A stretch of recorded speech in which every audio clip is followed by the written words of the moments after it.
কোনো মেয়ে পছন্দ হয়েছে তাকে দেওয়ার জন্যই নিয়ে অন্যের বউকে? হ্যাঁ, অন্যের বউকে দেবে। হাই গাইস, কেমন আছো সবাই? আশা করি খুব ভালো আছো।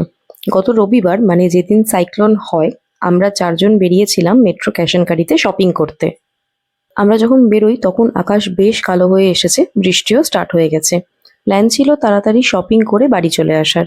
আমরাও সেই মতো শপিং স্টার্ট করে দিই। আর এদিকে দেবজিৎ লাভলিকে আটকাচ্ছে যে তুই চিপস কোল্ড ড্রিঙ্কসের দিকে তাকাবি না। যদিও দেবজিৎ তো লাভলিকে আটকেছে, আমাকে থোড়ি না আটকেছে। আমি আর ওইদিকে কান্না দিয়ে আমার সব থেকে ফেভারিট চিপস যেটা হচ্ছে প্রিঙ্কেলের এই পিৎজা ফ্লেভারটা এসে চুপচাপ একদম বাস্কেটে রেখে দিলাম, যাতে দেবজিৎ কোনোভাবেই ক্যান্সেল করে দিতে না পারে। সমস্ত শপিং কমপ্লিট করে গাড়িতে মাল লোড করে আমরা বাড়িতে চলেই আসছিলাম, তখন মা বলল, হ্যাঁ রে, এত সুন্দর ওয়েদার আর সেখানে একটু চা কফি না খেয়েই বাড়ি চলে যাব, তাহলে চল নাকি একটু চা কফি খেয়ে আসি। তো সামনেই ছিল পাটুলি, আমরা একটু পাটুলিতে দাঁড়ালাম চা কফি খাওয়ার জন্য। ফুচকা খেতেও ইচ্ছা করছিল কিন্তু দোকান বন্ধ ছিল। তারপরেই না আমার এর সাথে একটা ভীষণ আনএক্সপেক্টেড কিন্তু অ্যাট দ্য সেম টাইম ভীষণ রোমান্টিক আর বেশ ভালো লাগার একটা ঘটনা ঘটলো। কাকে দিবি? কিনেছি আজও কথা। হ্যাঁ তোর জন্যই নিয়েছি। এই তো গেট বউকে গোলাপ দেবো তাও সমস্যা। আজও কথা। আমি ভাবলাম অন্যের অসভ্য। সেই ব্যাপার কি দিল?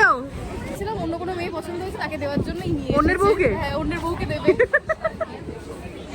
আমার দাদাটাকে এত অসভ্য বলে মনে করিস? তা ভালো লাগলো পেয়ে। মাঝে মাঝে তো এরকম গিফট পেতে বেশ ভালোই লাগে। তারপর আমরা অর্ডার করলাম কফি আর চিকেন পকোড়া। এদিকে অর্ডার করতে না করতেই বেশ জোরে বৃষ্টি এসে গেল। কোনো দিকে না তাকিয়ে সোজা কফি আর চিকেন পকোড়াটা নিয়ে আমরা গাড়িতে উঠে বসলাম। ওয়েদার বাইরে ঝমঝম করে বৃষ্টি পড়ছে আর তার মধ্যে আমরা গাড়িতে কফি আর চিকেন পকোড়া আর তার সাথে ফিশ ফিঙ্গার, ওয়াও কম্বিনেশন। আর আর রাতে আজকের আনএক্সপেক্টেড। নিজের বউ কিসে খুশি থাকবে সেটা তো নিজেকেই ভাবতে হবে। ইতিমধ্যে ঝড়টাও বেশ আস্তে আস্তে বাড়ছিল, তাই আর বেশিক্ষণ ওখানে সময় না কাটিয়ে আমরা বাড়ি চলে আসি। তাহলে চলো আজকের মতো ভিডিওটা এখানেই শেষ করলাম। যদি ভালো লাগে তো প্লিজ একটা লাইক করে দিও আর সবার সাথে শেয়ারও করো।